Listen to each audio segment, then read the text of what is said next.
Sizo changal mepawk may chapin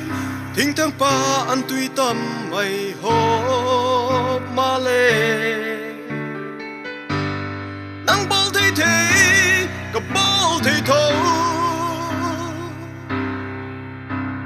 Sizo Thuak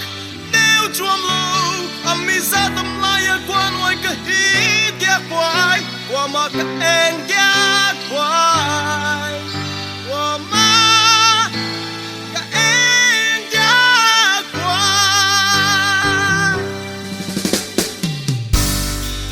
Vaiphei cam lâm mà chia zolo Phawk nuai maya thiamzil himaleng nang phang na chan ka puzzle thâu Sizo Thuak Neu Chuamlo ami zatam lai qua nuai ka diak puai Kuama ka diak puai Kuama ka diak puai